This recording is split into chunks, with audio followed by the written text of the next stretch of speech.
Buenos días a todos. Hoy estamos aquí con un gran amigo, gran persona y gran inversor y gran emprendedor. Yo creo que me faltan adjetivos para describir a Sergio Orozco de Archipiélago Next. Y bueno, pues seguimos en Ansir con nuestra iniciativa de conocer a todos los Venture Capital, Business Angel que operan en España, que al final pues, es algo que siempre viene bien para las startups. Y bueno, en este caso, como digo, hoy es el turno de Sergio. Sergio, buenos días. Buenos días, Javier.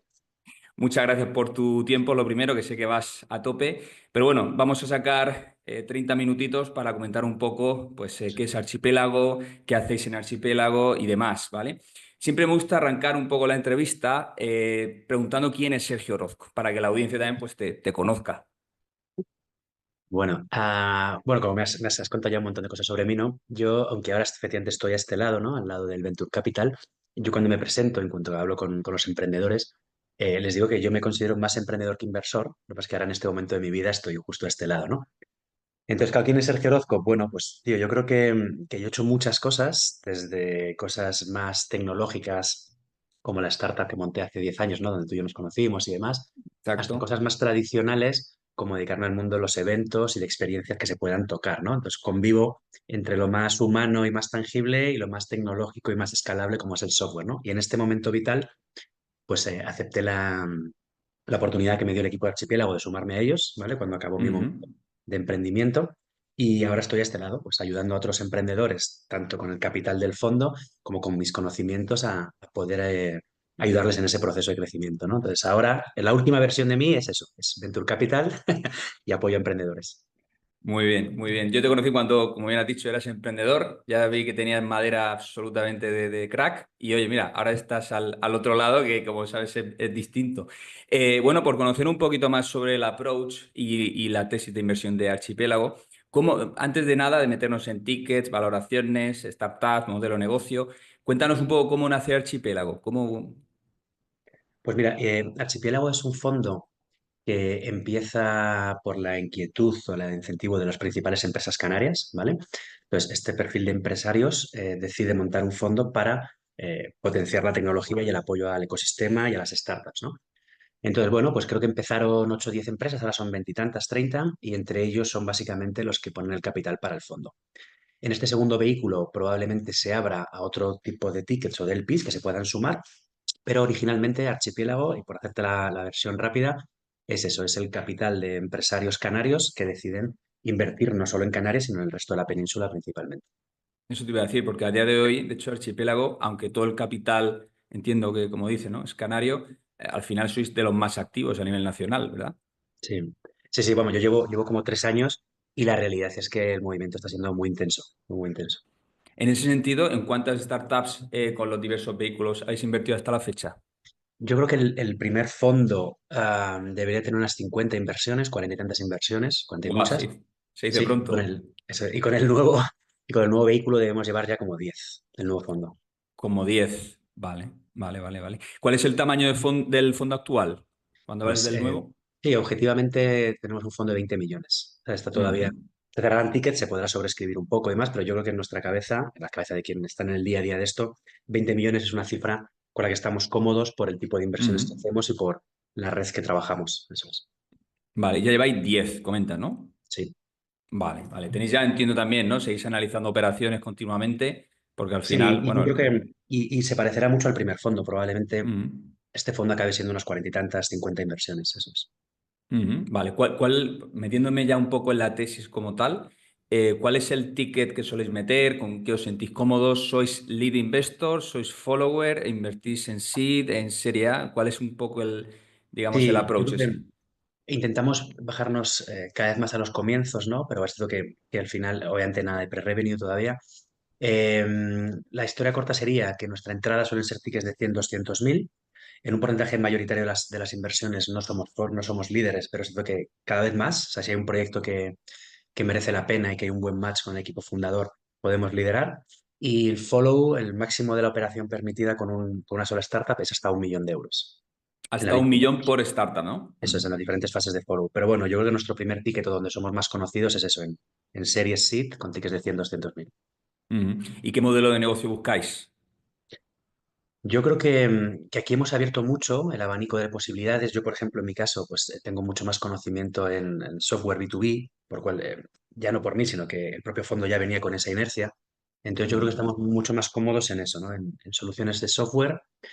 El modelo B2B lo manejamos mejor que el B2C. De hecho, intentamos, no oficialmente, pero oímos un poco de ese modelo de B2C, ¿vale? Pero no tenemos una tesis muy clara en, por ejemplo, solo especializados en travel, sino que yo creo que cada oportunidad hay que analizarla. Además, la ventaja que tiene nuestro fondo es que, aunque el equipo somos pocos, somos 6 personas, al tener a los LPs y esas grandes empresas, puedes contar con su equipo para analizar las inversiones, así como luego apoyar a los emprendedores que forman parte del fondo, por lo cual, claro, nuestra red, verás que es enorme, ¿no? En cuanto a expertise y disponibilidad de personas para empujar el proyecto.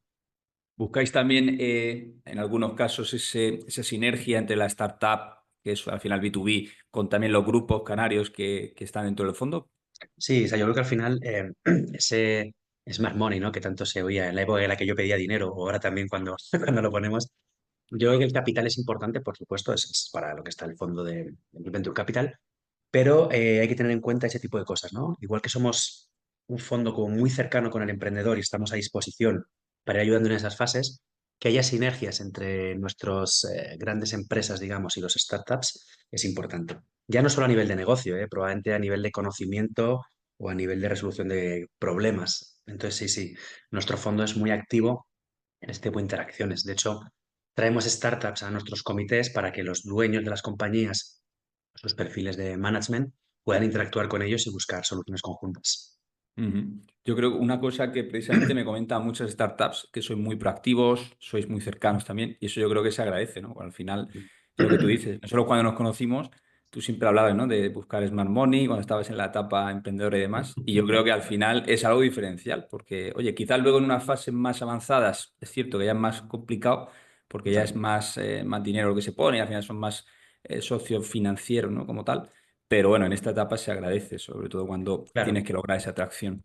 justo en fases donde en seed, pre-seed, donde la incertidumbre todavía está patente en el día a día, creo que todo tipo de asesoramiento o acercamiento hacia los fundadores es importante, porque al final se enfrentan con retos en las que el equipo que estamos a este lado ya hemos pasado muchas de ellas, ¿no? Entonces yo creo que efectivamente el capital es importante, pero siempre hay una serie de, digamos, de hoja de ruta en la que podemos estar disponibles y podemos ayudar. Claro. En cuanto a atracción, que al final pues cada vez se solicita más, ¿no? A las startups. Venimos de unos años atrás en los que pues bueno, se levantaba dinero más fácil porque había más dinero en el mercado y demás. Pero bueno, actualmente se pone mucho foco, ¿no? Aunque estés en una fase early, en que tengas algo de tracción, en que hayas validado también a nivel de product market fit, aunque sea pues un poco brotes verdes. En ese sentido, vosotros tenéis como una red flag, decir, oye, mira, pues yo si no tiene en menos de X de tracción, de facturación o de lo que fuera, no entro. Bueno, yo creo que el corte que es más notable es el revenue o ser pre-revenue, básicamente. He Ujú, visto compañías creciendo a múltiplos muy interesantes, pero claro, no es lo mismo pasar de 100 de facturación a 400, has hecho un por 4, ¿no? Entonces, claro, ujú, eso hay que analizarlo el contacto. Yo creo que hay que entender el equilibrio, o sea, el nivel de facturación con el nivel de madurez. Entonces, si tú ya eres capaz de proyectar en fases muy incipientes que el producto va a encajar y que el mercado está claro, no porque lo ponga un Excel, sino por el análisis un poco más profundo de las competencias del fundador, del conocimiento del sector y demás, ¿no? ujú, Entonces, obviamente, la atracción es importantísima, pero creo que no es eliminatoria, ¿vale? O sea, creo que no es eliminatoria. ujú. En ese sentido, focalizando en la parte de valoración, también hay muchos fondos que dicen, oye, pues mira, yo llego hasta X millones pre-money. De ahí, aunque me guste mucho la compañía, no puedo invertir por mandato y es imposible. ¿Vosotros ahí tenéis algún stopper? Sí, yo creo que idealmente deben ser 6 7 millones de pre-money la valoración inicial, Ujú. pero creo que aquí estos son como los principios, ¿no? Si no te gustan estos, te buscas otros. Pues creo que ha habido alguna que otra excepción, ¿no? En todo esto. Entonces, Sí. al final el propio ecosistema español ya lo va equilibrando. O sea, al final también depende en qué fase estés con la startup, ¿no? Muchas veces nosotros hay proyectos muy pequeños que acompañamos o apoyamos, aunque luego finalmente decíamos no invertir por lo que sea, ¿no? Entonces también ahí depende hasta dónde te quieres bajar. Bueno, esto tú lo sabes igual que yo. A mayor Ujú, valoración es porque la incertidumbre la has ido eliminando dentro de tu modelo. Entonces, obviamente, ujú. estás pagando más caro una capa menor de riesgo, que luego puede pasar de todo, ¿no? Pero por responderte en palabras sencillas, sí, yo creo que 6 7 millones debería ser nuestro referente de corto. Ok, perfecto, muy interesante. De hecho, coincidís, muchos que Venture Capital que operáis en Early, ¿vale? Total. Efectivamente, coincidís más o menos en esas valoraciones. Y de hecho, viene a colación de lo siguiente que te quería preguntar, y era que si coinvertís mucho con otros fondos. Sí, yo creo que además este ecosistema es suficientemente pequeño como para que todos nos vayamos conociendo, ¿no? Entonces, creo que hay mucha comunicación no reglada, ¿no? En la que unos se van pasando a otros. Oye, estoy con un proyecto, analízalo tú también. Me gustaría que fuéramos juntos, ¿no? Porque si el proyecto es interesante, el equipo fundador es interesante, un fondo puede incentivar a otros fondos que le acompañen, ¿no? Entonces, sí, sí, vamos, nosotros, pues piensa, si entre el primer fondo y el segundo fondo debemos estar en 50 y tantos consejos, Oh. coincidimos con un montón de fondos, claro. Entonces, hay algunos con los que tienes más amabilidad y tienes una tesis muy parecida, por lo cual no hay problema, Ujú, y otros que pueden ser, pues quizá más agresivos, ¿no? Entonces, ahí yo sí que noto una diferencia entre si el fondo que está acompañándote tiene una predisposición muy pro equipo fundador o tiene una predisposición muy guardo mis muebles y ya hablaremos del resto, ¿no? Entonces, he visto ujú, algunos momentos de tiranteces en algunos consejos, fruto de que hay un desalineamiento en la fase de la compañía y el tipo de fondo que está, ¿vale? Entonces, igual que ujú, nosotros también tenemos un recorrido en el que llega un momento en el que ya como fondo ya no tienes más capacidad de acompañamiento y tu papel ya es el que es. Pues ahí tienes que exacto. salir, saber salirte, ¿no? Entonces, cuando hay un fondo con una tónica muy agresiva en unas fases muy incipientes, al emprendedor le pueden hacer polvo. Entonces ahí Ujú. también se genera fricción, ¿no? Pero vamos, a priori nosotros te diría que de los fondos españoles, pues si no con todos, con casi todos hemos convertido, estamos por ahí, sí. Sí, efectivamente es muy pequeño, lo he hablado con otros inversores también, ¿no? Que al final nos conocemos todos porque esto en España lamentablemente todavía está todo muy, muy por hacer, pero bueno, poco a poco vamos haciendo más. Y luego también una cosa que suele pasar, no sé tú cómo lo ves, y es que a partir de la Serie A empiezan a entrar Venture Capital de fuera, ¿no? De fuera de España. ¿Esto es habitual? ¿Lo ves muy a menudo tú? Claro, o sea, seguro. De hecho, yo creo que como fondo al final tienes un ciclo de inversión y un ciclo de desinversión. Entonces, es perfecto que en la fase en la que tú ya estás pensando en recuperar lo invertido o el múltiplo correspondiente, que lleguen fondos más grandes. Entonces, ahí hay que valorar la apuesta, porque al final depende la agresividad del fondo, depende el tipo de proyecto, pues tú tienes que saber si te sientes útil o no te sientes útil, ¿no? Dentro de esto. Entonces, ese es el ideal. O sea, yo creo que el aprendizaje que nos dicen del Venture Capital, de cómo es el manual, ¿no? De invierte un angel, invierte un fondo, invierte no sé qué tal, te vas internacionalmente y haces un éxito, un hipo, tal. Entonces, eso es lo que debería pasar. Luego hay de todo. O sea, esta teoría se cumple muy poquitas veces, ¿no? Pero yo creo que sí. Mm. Nosotros tenemos muy claro hasta dónde podemos ayudar. Nos involucramos, como te decía, en la medida que el cofundador lo necesita, y llega un momento en el que tienes que dejar crecer a la compañía sin ti, y es cuando un fondo grande entra y suelen además ellos traer ya una lógica de cómo se hace esto. O sea, ese fondo grande Mm. cuando viene con las intenciones que viene, te explica las reglas del juego y ya vemos cómo tú te sales o cómo parcialmente vas desinvirtiendo.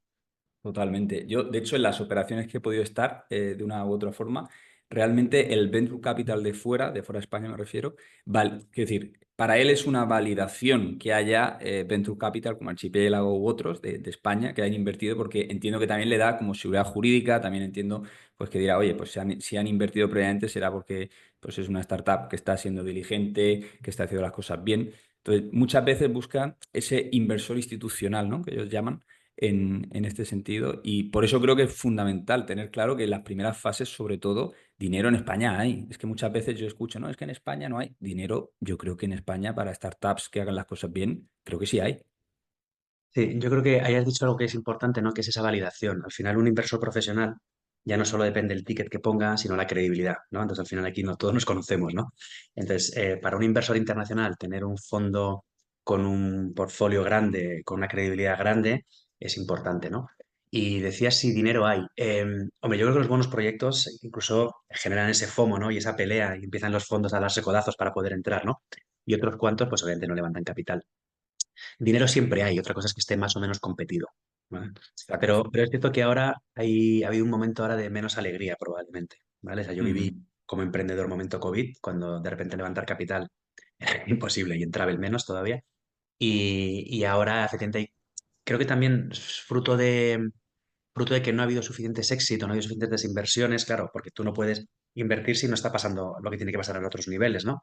Ujú. Entonces, súmale temas macroeconómicos, aranceles, incertidumbre en los mercados, eso no beneficia a nadie. Entonces, yo creo que ahora no tanto que se pare, pero se va a decelerar un pelín y probablemente la incertidumbre va a generar eso, un poquito de calma, de echar un poquito el freno. Ujú.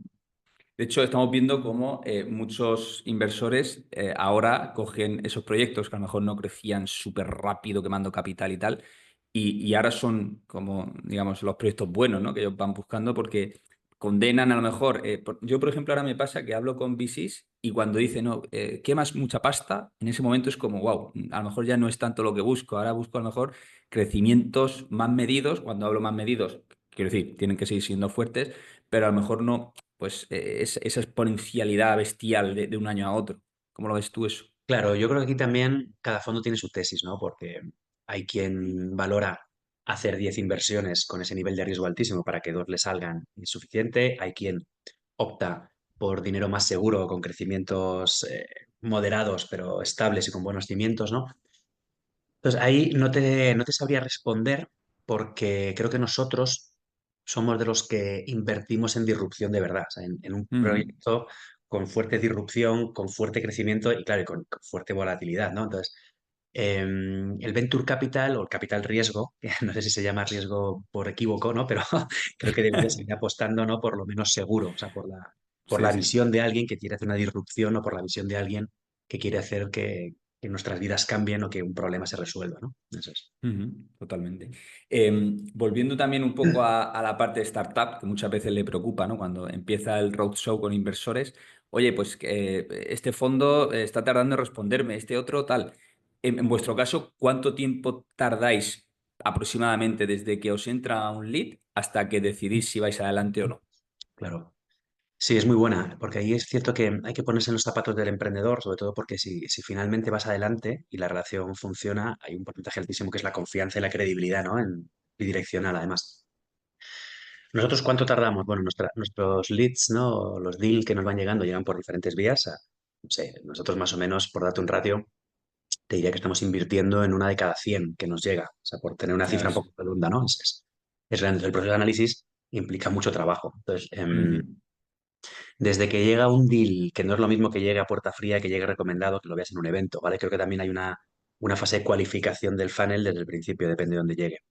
Pero Ujú. nosotros solemos ser ágiles en tanto en cuanto a que hacemos un comité de inversión, pues te diría que todos los meses. Por lo cual, Ujú. desde que tienes el deal, puedes a lo mejor dedicarle 2, 3 semanas a la due diligence y otras 2 semanas que coincidan. Por lo cual, dependiendo de la prisa que tenga el emprendedor, sí, en torno a un mes y medio, dos, como muchísimo. Y también es cierto que esa es una de las preguntas. ¿Cuál es tu ventana de inversión? ¿Cómo vas de fechas? Porque Exacto, lo que seguro que no puedes hacer es tener a alguien en ascuas para luego decirle que no. Entonces creo que hay que ser totalmente. muy sincero con el emprendedor en esas primeras fases.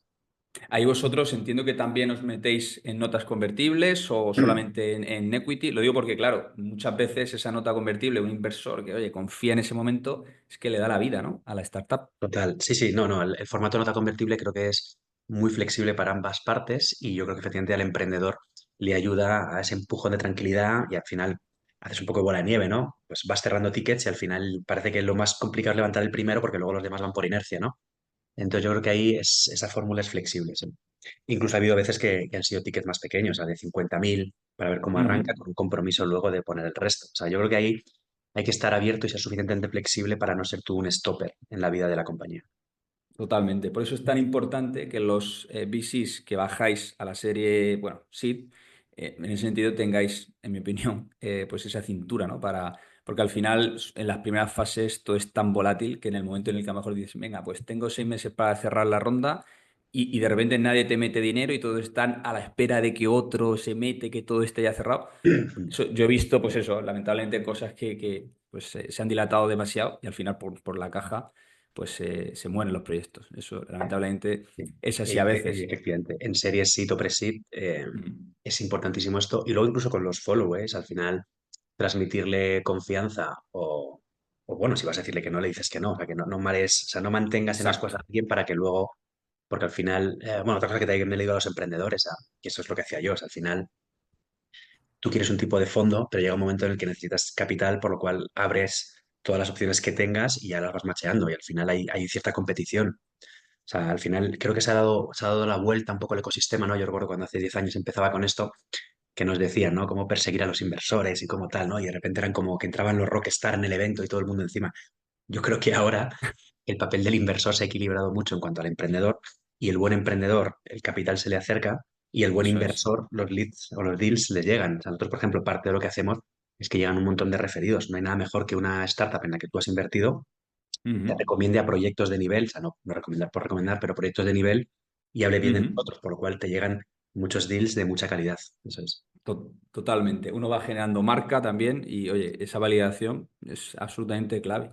Vale, muy interesante todo esto que estamos hablando. Yo creo que estamos dando una visibilidad sobre lo que hacéis en Archipiélago. Y yo creo también hay una cosa que la gente se pregunta, ¿no? Y es, oye, si tuviera que presentar mi oportunidad de inversión en Archipiélago, ¿qué me recomiendas, Sergio, que haga para presentaros mi deck o mi oportunidad de inversión?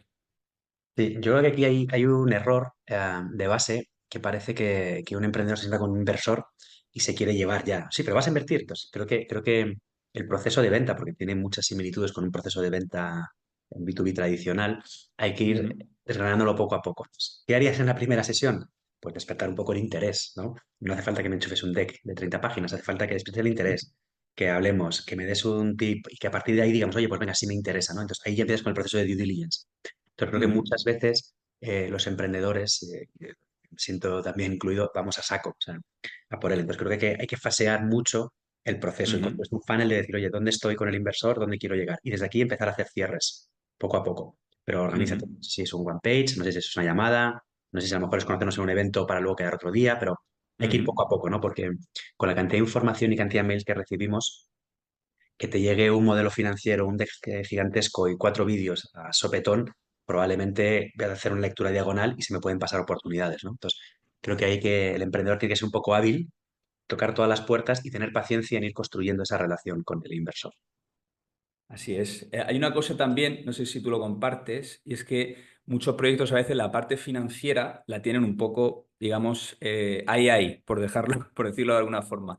Le dan como mucha prioridad a la parte del tech, que es importante porque al final es una carta de presentación, pero realmente luego cuando buceas un poco en la parte de business plan o, por ejemplo, le pides, yo qué sé, cierres contables actualizados y tal, te das cuenta que a lo mejor esa parte no la tienen del todo armado, ¿no? Nosotros, de hecho, en ANSID, como sabes, Sí, trabajamos con muchas empresas, esta parte de CFO externo y tal, y una de las cosas, ¿no? que los fondos valoráis mucho, al menos lo que nos transmitís, es que esa parte pues esté bien armada, porque realmente lo que siempre nos dicen, oye, pues mira, incluso aunque yo ya haya invertido en una startup, si me reporta bien y es diligente en toda esta parte de gestión, pues las probabilidades de que haga follow-on pues mucho mayor, ¿no? A que si no lo hace. ¿Estás de acuerdo en esta sí, parte?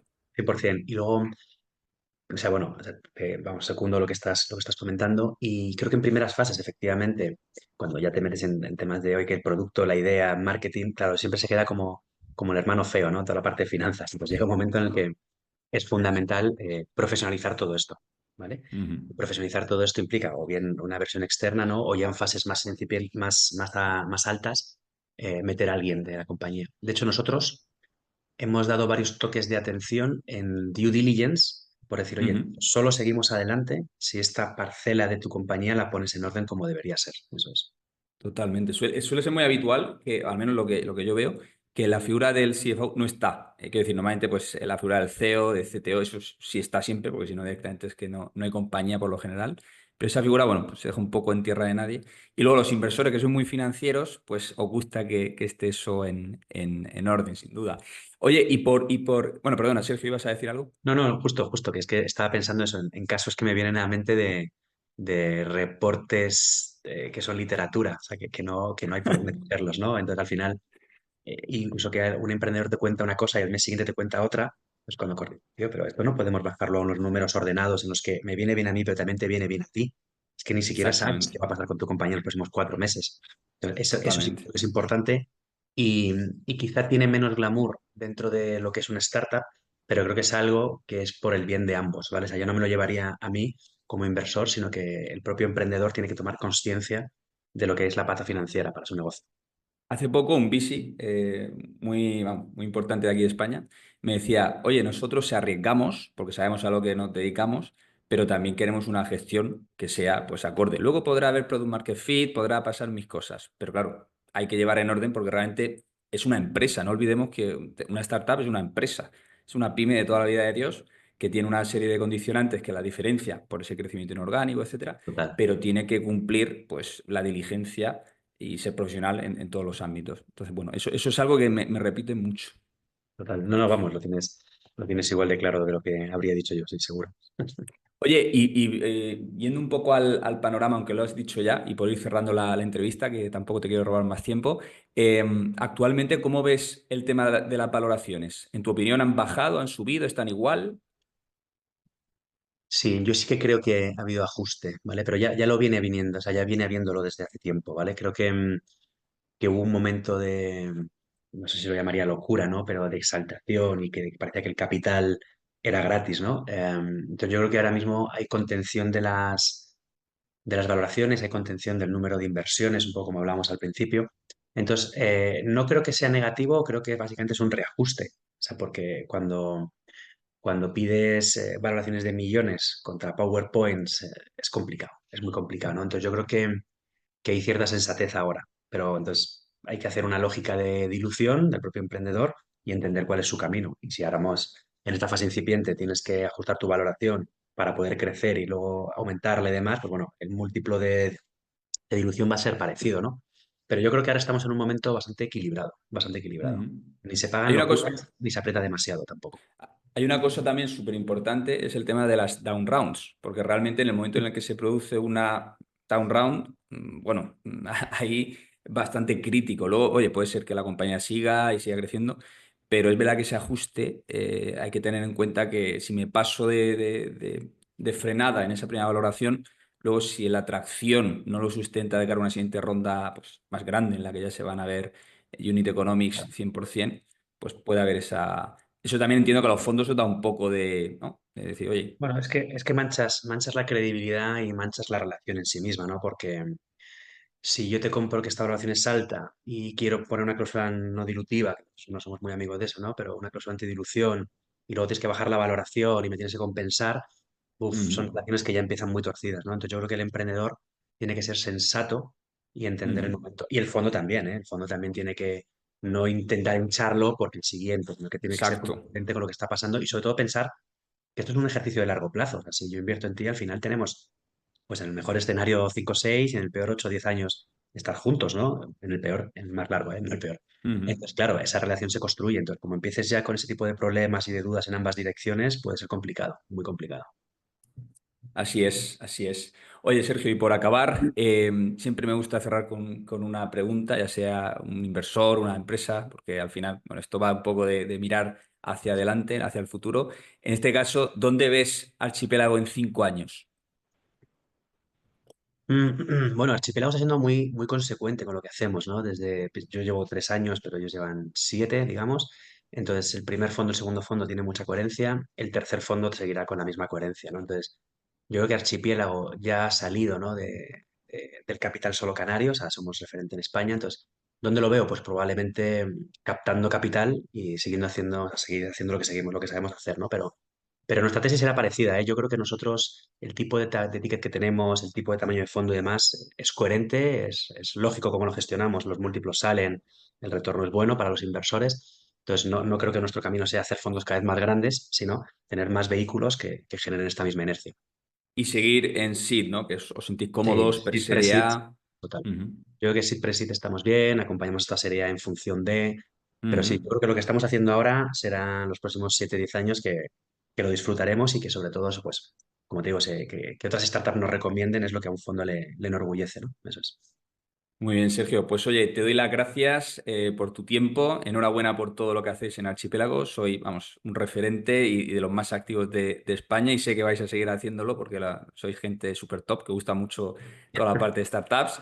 Así que nada, pues darte las gracias, Sergio, de verdad, y nos vemos en la próxima, ¿vale? A ti, Javier, me da placer, tío. Hablamos. Chao, Un chao. abrazo. Adiós.